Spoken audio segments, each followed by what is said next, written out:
मालिकेच्या आजच्या भागामध्ये आपण पाहत आहोत की आता प्रिया ही देवीकडे आलेली असते. कारण आज जी परिस्थिती ओढवलेली असते त्याकरिताच ती इथे गाराणं घालण्यासाठी आलेली असते. ती आल्यानंतर इथे म्हणत असते, देवी आई, का असं वागतेस ग तू? काय ह्या सगळ्या गोष्टीचा असा विचार करतेस? हे समद का आणि कशामुळे होते? जे आदित्य आणि पारू इथे एकमेकांवर जीवापाड प्रेम करतायत. जे आदित्य आणि पारू जीवापाड प्रेम करत असताना तू त्या दोघांना इथे अशा पद्धतीने वेगळं का करतेस? हे बघ देवी आई, असं तू करू नकोस. ह्या सगळ्या गोष्टी अजिबात अशा करणं बरोबर नाही आहे देवी आई, असं सुद्धा इकडे ती बोलत असते. त्याचबरोबर इथे जी डेड बॉडी सापडलेली आहे ती डेड बॉडी इथे आदित्य दादाची नसू दे, एवढंच मला तुझ्याकडे मागायचं आहे, असं सुद्धा आता इकडे ती बोलत असते. त्याचबरोबर आपण पाहतो प्रिया खूप रडायला लागलेली असते. तिला असं वाटत असतं की नाही, काही जरी झालं तरी सुद्धा ह्या ज्या काही गोष्टी आहेत त्या अशा व्हायला नको आहेत. कारण आत्तापर्यंत इथे पारू आणि त्याचबरोबर आदित्य दादाला खूप सहन करावं लागलेलं आहे. त्यांना घरातून बाहेर काढलंय आणि तेव्हापासून ते सगळे ह्या गोष्टी सहन करतायत.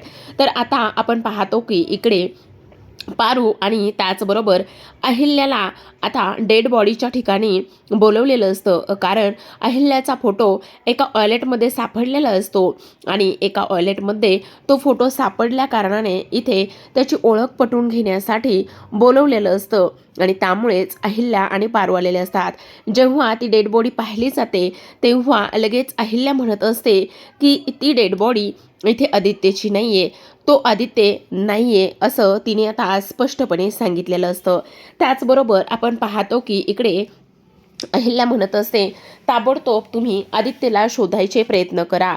कारण इकडे इन्स्पेक्टर म्हणत असतात, त्याचं काय झालं ना मॅडम, की आता त्या टॉयलेटमध्ये तुमचा फोटो दिसला आणि त्या टॉयलेटमध्ये तुमचा फोटो दिसला त्या कारणाने इथे आम्ही तुम्हाला बोलावून घेतलं, असं सुद्धा इकडे सांगण्यात आलेलं असतं. त्याचबरोबर आपण पाहतो इकडे आता दुसऱ्या बाजूला इकडे प्रीतम म्हणत असतो, मी काय म्हणतो पारू, तू घरी जा, मी इकडे दादाला शोधण्याचा पूर्ण प्रयत्न करतो. पण पारू म्हणत असते, नाही आदित्य सर, मी आत्ता इथून कुठेच जाणार नाही, प्लीज तुम्ही इथे अहिल्या मॅडम सोबत, देवी आई सोबत घरी जा, असं तिने स्पष्टपणे सांगितलेलं असतं. तेव्हा इकडे पारू सिटी हॉस्पिटलमध्येच थांबलेली असते, जेणेकरून तिला पुढच्या काही गोष्टी, पुढे काही मिळतंय का ते तिला पाहायचं असतं आणि त्यामुळेच इथे ती ह्या सगळ्या काही गोष्टी इथे पाहण्याचा प्रयत्न करत असते. ती म्हणत असते, काही जरी झालं तरी सुद्धा इथे मी आदित्य सरांना शोधल्याशिवाय अजिबात शांत बसणार नाही. कारण काही जरी झालं तरी सुद्धा मला इथे आदित्य सरांना शोधायलाच हवं. म्हणून ती आता लगेचच ज्या ठिकाणी इथे त्या ट्रेनचा अपघात झालेला असतो त्याच ठिकाणी ती इकडे निघालेली असते. तर आता आपण पाहतो की इकडे पारू ही सगळ्यांना आदित्यचा एक फोटो दाखवत असते आणि सगळ्यांना आदित्यबद्दल काही तपास होतोय का, काही गोष्टी इथे समजतात का, म्हणून ती विचारत असते. तर आता इकडे अहिल्या घरी गेल्याबरोबर देवीच्या मंदिरासमोर किंवा देवीसमोर उभी राहते आणि देवीसमोर उभी राहिल्यानंतर इकडे ती प्रार्थना करत असते. तिकडे पारू सगळीकडे शोधत असते तर अहिल्या देवीकडे गाराणं घालत असते, प्रार्थना करत असते. आपण पाहतो की इकडे पारू रस्त्याने भटकत असते आणि रस्त्याने भटकत असताना इथे प्रत्येकाला आदित्यचा फोटो दाखवत असते आणि विचारत असते, देवी आई, काही जरी झालं ना तरी सुद्धा इथे माझा आदित्य हा सुखरूप असायला हवा. काही जरी झालं ना तरी सुद्धा माझ्या आदित्यला काहीही होता कामा नये, असं तिचं म्हणणं असतं. जोपर्यंत माझा आदित्य सापडत नाही तोपर्यंत मी शांत बसणार नाही. काही जरी झालं तरी सुद्धा माझा आदित्य हा सापडलाच पाहिजे आणि जोपर्यंत माझा आदित्य मला भेटत नाही तोपर्यंत मी इथून कुठेही जाणार नाही, कुठेही हलणार नाही. जोपर्यंत आदित्य भेटत नाही तोपर्यंत मी तुझ्यासमोर इथेच उभी राहणार आहे, असं अहिल्याचं म्हणणं असतं. तर आता आपण दुसऱ्या बाजूला पाहतो की आदित्य ज्या ऑफिसमध्ये काम करत असतो त्या ऑफिसमध्ये आता पारू निघालेली असते.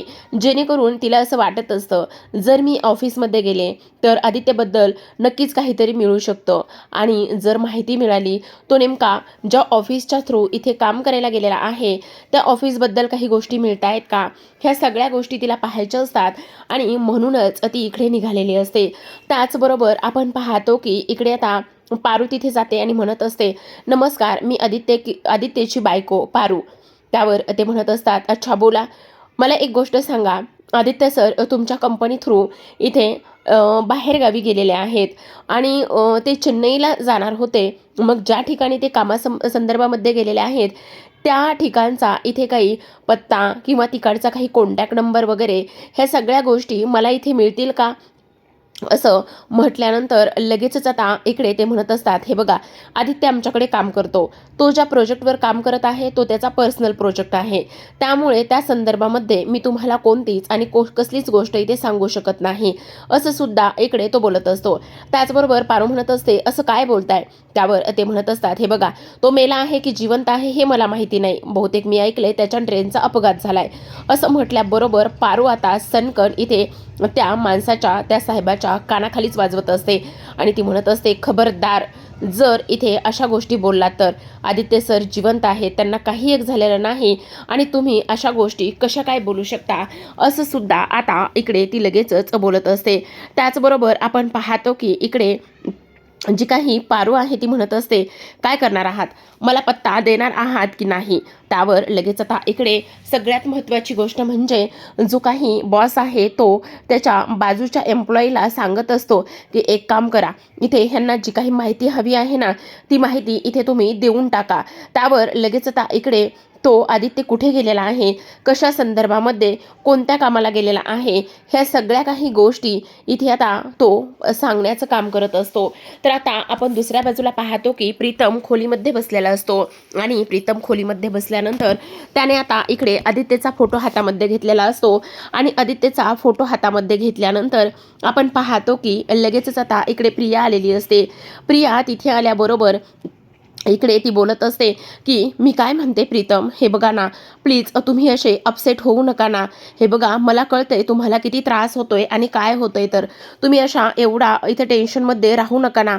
तुम्ही जर असं टेन्शनमध्ये राहायला लागलात तर इथे पारूला कोणी सावरायचं, कोणी ह्या सगळ्या काही गोष्टी इथे कशा पद्धतीने करायच्या, प्लीज प्रीतम. त्यावर प्रीतम म्हणत असतो, प्रिया, मला खरंच खूप टेन्शन येतंय गं, काय करायचं, कुठे आणि कसं दादाला शोधायचं? त्यावर प्रिया म्हणत असते, हे बघा प्रीतम, सगळं काही व्यवस्थित होणार आहे आणि त्याचबरोबर मी तुम्हाला एक गोष्ट सांगू का, आपण देवावर विश्वास ठेवूया. मला पूर्ण खात्री आहे की इकडे आदित्य दादाला काहीच झालेलं नसेल. आता आदित्य दादाची ती बॉडी इथे नव्हती, ही गोष्ट तर तेवढीच महत्त्वाची आहे. तर तो म्हणत असतो, मग सांग ना मला, कुठे असेल दादा, कुठे शोधायचं आपण दादाला? त्यावर लगेच आता इकडे तो म्हणत असतो, नाही, ह्या सगळ्या गोष्टीला आपणच कुठेतरी जिम्मेदार आहोत. दादा ह्या घरातून जर बाहेर गेला नसता तर हे सगळं काही असं झालंच नसतं. दादा बाहेर गेला आणि ह्या सगळ्या गोष्टी इथे झालेल्या आहेत प्रिया, पण प्रिया मात्र त्याला खचून जाऊ देत नसते आणि त्याला पूर्णतः ती इथे सावरण्याचं काम करत असते. तेवढ्यातच आता आपण इकडे दुसऱ्या बाजूला पाहतो की पारूने ऑफिसमधून नंबर मिळवलेला असतो आणि ऑफिसमधून नंबर मिळवल्यानंतर ती लगेचच त्या नंबरवर कॉल करत असते. आता कॉल केल्यानंतर ती म्हणत असते, नमस्कार, मी पारू आदित्य किर्लोस्कर. तेव्हा इकडे तुमचा मला नंबर मिळालेला आहे. माझे मिस्टर म्हणजे आदित्य किर्लोस्कर हे तुमच्याकडे आले आहेत का काही प्रोजेक्टच्या संदर्भामध्ये काम करण्यासाठी? त्यावर लगेच तिकडून व्यक्ती बोलत असते, हो, मला माहिती आहे आदित्य किर्लोस्कर, मी त्यांना चांगलं ओळखतो आणि मला मराठी व्यवस्थित येते, तुम्ही माझ्याशी बोलू शकता. त्यावर पारू म्हणत असते, मग मला सांगा ना, आदित्य सर तिकडे पोहोचलेत का?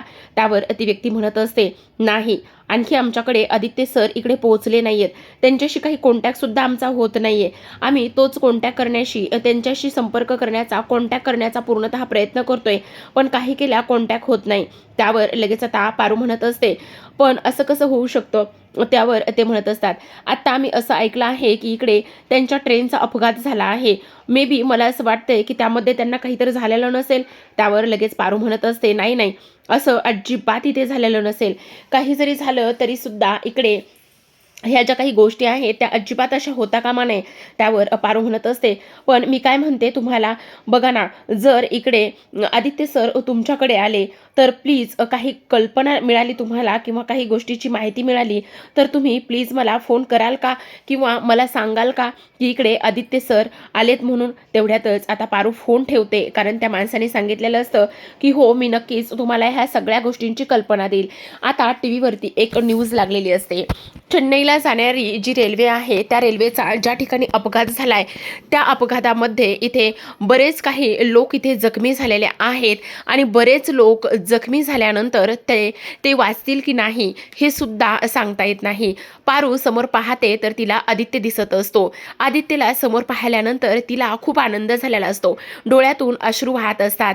इकडे आता देवी पावलेली असते, कारण आपली जी काही अहिल्या आहे तिने आता देव पाण्यात ठेवलेले असतात आणि जोपर्यंत माझ्या आदित्यची काहीतरी बातमी मिळत नाही तोपर्यंत मी हे व्रत पूर्ण करणारच आणि माघार घेणार नाही असं सुद्धा सांगण्यात आलेलं असतं.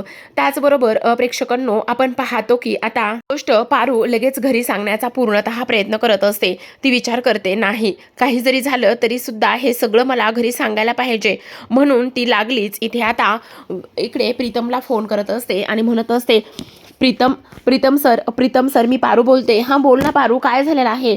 प्रीतम सर, तुमच्या एक गोष्ट लक्षात येते का? आदित्य सर जिवंत आहेत, आदित्य सर सापडलेत. काय पारू, खरंच तू कोणाविषयी बोलतेस? हो आदित्य सर, मी तुम्हाला अगदी बरोबर सांगते. इथे आदित्य सर सापडलेत. प्रीतम सर, तुम्ही प्लीज लवकर या. कुठे आहेस पारू? तू मला सांग खरं काय आहे नेमकं. त्यावर लगेच पारू म्हणत असते, त्याचं काय आहे ना आदित्य सर, तुम्हाला एक गोष्ट सांगू का? आता मी इथे सिटी हॉस्पिटलमध्ये आहे आणि इथे TV चॅनलवरती न्यूज दाखवत आहेत. तेव्हा तो म्हणत असतो, पण पारू तू खरंच इकडे आदित्य दादालाच पाहिलंयस का? त्यावर ती लगेचच म्हणत असते, काय बोलताय तुम्ही प्रीतम सर, मी आदित्य सरांना ओळखणार नाही असं कधी होऊ शकतं का? मी बरोबर सांगते तुम्हाला, मी आत्ता ज्या व्यक्तीला पाहिले ना ती व्यक्ती इथे दुसरी तिसरी कोणीही नसून ती व्यक्ती इथे आदित्य सरच आहे.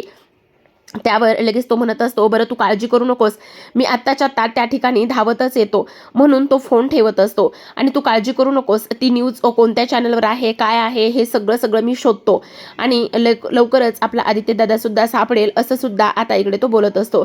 त्याचबरोबर प्रेक्षकांनो, आपण पाहतो इकडे आता दुसऱ्या बाजूला लगेचच जी काही पारू आहे ती तिथेच बसलेली असते आणि ती विचार करत असते, खरंच आज माझं कुंकू इथे अगदीच सुखरूप आहे. काही जरी झालं तरी सुद्धा मी इथे आदित्य सरांना काहीच होऊ देणार नाही असं इथे ती म्हणते.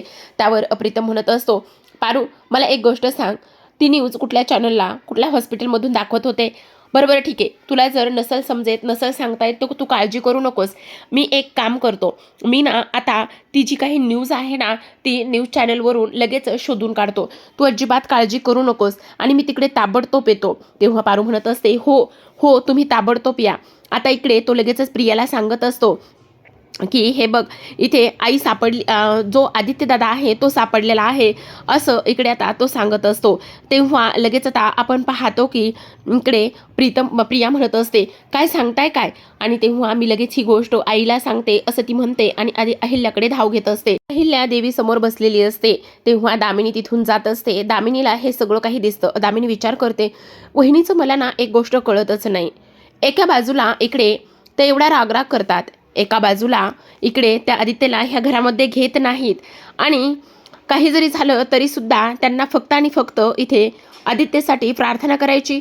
म्हणजे ह्यांना नेमकं काय म्हणायचंय हेच मला कळत नाही, यांचं काय चाललंय हीच गोष्ट मला कळत नाही असं सुद्धा दामिनी म्हणत असते. तेवढ्यातच आता प्रिया आलेली असते. प्रिया इकडे अहिल्याकडे जात असते, पण दामिनी तिला अडवते आणि म्हणत असते, काय गे कुठे चाललीस? कशासाठी तिकडे चाललीस? काही गरज नाही तिकडे जाण्याची. त्यावर ती म्हणत असते, असं काय करताय? मला आईला सांगायचं आहे, कारण इकडे आदित्य दादा सापडलेले आहेत आणि मला ती त्यांना गोष्ट सांगायची आहे असं इकडे ती म्हणत असते. पण दामिनी मात्र थांबवण्याचा प्रयत्न करते, पण प्रिया मात्र अजिबात ऐकत नाही. धावतच ती आता अहिल्याकडे जाते आणि म्हणत असते, आई तुम्हाला मला काहीतरी सांगायचंय. काय झालंय? आपले आदित्य दादा सापडलेत, ते जिवंत आहेत. तेव्हा अहिल्याला खूप आनंद झालेला असतो. ती विचार करत असते, म्हणजे माझा आदित्य सापडला, माझा आदित्य बरा आहे. तेव्हा लगेच आता ती म्हणत असते, हो देवी आई पावलीच असं म्हटल्यानंतर आपण पाहतो की ती सुद्धा म्हणत असते, बरं ठीक आहे, मी आता ताबडतोब इकडे हॉस्पिटलमध्ये जाण्याचा प्रयत्न करते. तेव्हा ती म्हणत असते, हो आई तुम्ही बिनधास्त हॉस्पिटलमध्ये जा. आणि मग तू येतेस का? नाही आई मी नाही येते, मी इथेच थांबते देवीजवळ आणि घरामध्ये कोणीतरी हवंय ना. जर आदित्य दादा पटकन घरी आले तर इकडे त्यांचं स्वागताची सुद्धा तयारी करायला हवी ना. मग मी इकडेच थांबते, तुम्ही बिनधास्त जा, असं म्हणून अहिल्या ताबडतोब तिथून निघते आणि हॉस्पिटलमध्ये जायला निघालेली असते. तर इथे आता प्रिया घरीच थांबलेली असते. देवीचे मनोमन आभार मानत असते. ती म्हणत असते, आता देवी आई खरंच तू पावलेली आहेस. तुझी इथे शक्ती, त्याचबरोबर तुझा महिमा अगाध आहे. कारण इकडे पारूचं प्रेम जिंकणार आहे. त्याचबरोबर आदित्य आणि पारूला तू कधीच वेगळे करणार नाही याची खात्री आहे. गणपती बाप्पा मोरया असं म्हणून ताटामध्ये ठेवलेला गणपतीची मूर्ती ती उचलते आणि लगेचच दर्शन करत असते. त्याचबरोबर आपण पाहतो की दुसऱ्या बाजूला आता जी पारू आहे ती ज्या ठिकाणी ती न्यूज असते त्या ठिकाणी ती जाण्याचा प्रयत्न करत असते. कारण तिला आता त्या ठिकाणी जाऊन आदित्यला शोधायचं असतं. म्हणूनच आता हे सगळं काही शोधल्यानंतर ज्या ठिकाणी बोड्या हलवण्यात आलेल्या असतात त्याच ठिकाणी ती इथे जाण्याचा पूर्ण प्रयत्न करत असते. तर आता आपण पाहतो की आता एका हॉस्पिटलमध्ये पारू येऊन पोहोचलेली असते. आता पारू येऊन पोहोचल्यानंतर आता एवढ्या सहजासहजी तर तिला ती लोक आतमध्ये वगैरे जाऊ देणार नाहीत हे तेवढंच महत्त्वाचं आहे. जेव्हा ती तिथे येते तेव्हा ती विनंती करत असते, मला आदित्य किर्लोस्कर यांना भेटायचे, ते ह्याच हॉस्पिटलमध्ये त्यांना आणले, त्यांचा अपघात झालाय, मला त्यांना बघायचे, मला त्यांना पाहायचे, मला त्यांना भेटायचे. पण प्रत्येकजण इथे म्हणत असतो, नाही तुम्हाला असं आत्ता इथे अजिबात जाता येणार नाही, तुम्ही प्लीज बाजूला व्हा. आणि तेव्हा लगेच आता इकडे ती म्हणत असते, नका ना, नका प्लीज, असं करू नका ना, मला जाऊ दे ना प्लीज. तेव्हा लगेच आता इकडे पारू विचार करत असते, मला आता ह्यांना हुलकाणी देऊनच आतमध्ये जावं लागेल. कारण ह्यांचं तर इकडे लक्ष नाही आहे. काही जरी झालं तरी सुद्धा मला ह्यांना चकवा देऊनच आतमध्ये जावं लागेल, असं इकडे ती बोलते. आणि धावतच आता आतमध्ये जाण्याचा प्रयत्न करत असते. आतमध्ये जाण्याचा प्रयत्न करत असताना तिला एका कोपऱ्यामध्ये आदित्य दिसत असतो. तर इकडे प्रीतम सुद्धा त्याच हॉस्पिटलमध्ये येऊन पोहोचलेला असतो. आता प्रीतम त्या हॉस्पिटलमध्ये येऊन पोहोचतो तर इकडे पारू आदित्यकडे गेलेली असते. दुरूनच तिला आदित्य दिसतो आणि धावतच आता आदित्य सर करतच त्याच्याकडे धाव घेत असते. कारण आदित्य अगदी बेशुद्ध अवस्थेमध्ये त्या बेडवरती पडलेला असतो. हातामध्ये आदित्यचा फोटो, छोटासा मोबाईल, ह्या सगळ्या गोष्टी तशाच असतात. धावतच आदित्य सर म्हणून त्याच्यापर्यंत धाव घेते आणि पाहते तर काय, आदित्यला बऱ्याच ठिकाणी खरचटलेलं असतं, बऱ्याच ठिकाणी जखमा झालेल्या असतात, डोक्यावरती एक पट्टी लावलेली असते आणि ती उठवण्याचा खूप प्रयत्न करत असते. आदित्य सर उठा ना, मी आली, तुमची पारू आली, आदित्य सर प्लीज उठा ना, तुम्हाला काही नाही होणार आहे, आदित्य सर प्लीज उठा ना म्हणून इथे गयावया करत असते. तेवढ्यातच आता इकडे प्रीतम पोलिसांबरोबर आलेला असतो आणि तो म्हणत असतो, मी प्रीतम किर्लोस्कर, मला आदित्य किर्लोस्करांना पाहायचंय. तेव्हा लगेच तिथले लोक सुद्धा मदत करतात, कारण किर्लोस्कर हे नाव आहेच एवढं मोठं. पोलिसांबरोबर आता प्रीतम आतमध्ये आदित्यला पाहण्यासाठी जातो. तोवर तर पारू तिथे पोहोचलेली असते. धावतच प्रीतम सुद्धा तिथे येतो आणि म्हणत असतो, दादा सापडला, दादा तू बरा आहे असं म्हणून त्याच्या चेहऱ्यावरचा आनंद खूपच छान झालेला असतो. कारण इकडे पारू म्हणत असते, बघा ना, पण इकडे आदित्य सर उठतच नाहीयेत, उठा ना प्लीज आदित्य सर, आम्ही सगळेजण आलेलो आहोत. तेवढ्यातच डॉक्टर येतात आणि डॉक्टर म्हणत असतात, त्याचं काय आहे ना, आदित्य किर्लोस्करांना डोक्याला थोडासा मार लागलेला आहे, त्यामुळे ते बेशुद्ध आहेत, आपल्याला त्यांच्यावरती ताबडतोब उपचार करावे लागतील. तेव्हा पारू म्हणत असते, मग तुम्ही वाट कसली बघताय, ताबडतोब इथे उपचाराला घ्या ना. इकडे प्रीतम सुद्धा त्याच गोष्टी सांगत असतो. पण इकडे काय झालेलं आहे, बराच वेळ मार लागलेला आहे आणि त्यांना तसंच त्याच ठिकाणी ठेवलं होतं, म्हणून आता ते रिस्पॉन्स करत नाहीयेत. पण योग्य ट्रीटमेंट दिल्यानंतर ते नक्कीच रिकवर होतील, असं सुद्धा डॉक्टरांचं म्हणणं असतं. तेवढ्यातच प्रीतम डॉक्टरांना म्हणत असतो, तुम्ही अजिबात काळजी करू नका, काही जरी झालं तरी सुद्धा माझा दादा वाचलाच पाहिजे. आता आपण पाहतो की इकडे दुसऱ्या बाजूला दामिनी धावतच आलेली असते. दामिनी धावतच आल्यानंतर इकडे ती पारूला बाजूला करत असते आणि ती म्हणत असते, नाही, आत्ताच्या आत्ता आपल्या आदित्यला आपल्याकडे घ्यायचं आहे, आपण त्याला घेऊन जाणार आहोत, असं ती म्हणत असते. तर इकडे पारू म्हणत असते, नाही आदित्य सरांना कुठेही कोणीही नेणार नाहीये, मी घेऊन जाणार आहे, मी काळजी घेणार आहे आदित्य सरांची. तेव्हा दामिनी म्हणत असते, अगं एवढ्या मोठ्या हॉस्पिटलमध्ये जर ह्याला शिफ्ट केलं आणि त्याचं एवढं मोठं ढिगभर बिल आलं तर ती भरण्याची अवकात तरी आहे का तुझी, काय करतेस तू. त्यावर प्रीतम म्हणत असतो, काकू प्लीज आत्ता इथे नको ना बोलूस, काय चाललंय तुझं. त्यावर ती त्याला गप्प करते आणि म्हणत असते, शांत हो, कळतंय का तुला त्याची अवस्था बघ कशी आहे तर, आणि तू ह्या पारूला सपोर्ट करतोयस, अजिबात नाही. ए पारू, चल इथून बाजूला हो, आदित्य आमचा मुलगा आहे, त्याला आम्ही घेऊन जाणार आहोत, असं स्पष्टपणे दामिनीने सांगितलेलं असतं. तेवढ्यातच आता तिथे अहिल्या येते. अहिल्या तिथे आल्याबरोबर लगेचच ती इकडे आदित्यला पाहत असते आणि डॉक्टरांशी बोलत असते. ती म्हणत असते, डॉक्टर माझ्या आदित्यची तब्येत कशी आहे?" त्यावर डॉक्टर बेसिक गोष्टी इथे अहिल्याला समजून सांगत असतात आणि अहिल्या म्हणत असते, "ठीक आहे, आम्ही त्याला बेस्ट आणि प्रायव्हेट हॉस्पिटलमध्ये शिफ्ट करू." तर इकडे पारू अहिल्याकडे जाते आणि म्हणत असते, "देवी आई प्लीज, आदित्य सरांची काळजी मी घेते. तुम्ही आदित्य सरांना कुठेही घेऊन जाऊ नका. त्यांना माझ्यापाशीच राहू द्या. प्लीज आदित्य सर माझे आहेत, त्यांना माझ्यापाशीच राहू द्या. मी त्यांची काळजी घेईल." त्यावर आता इकडे अहिल्या म्हणत असते, "काय चाललंय तुझं?" असं म्हणून एक सणकण कानाखाली वाजवण्याचा प्रयत्न करते. पण तेवढ्यातच इकडे प्रीतम जोरात ओरडतो. तर प्रेक्षकांनो पाहत राहा पारू. भेटूयात उद्याच्या भागात.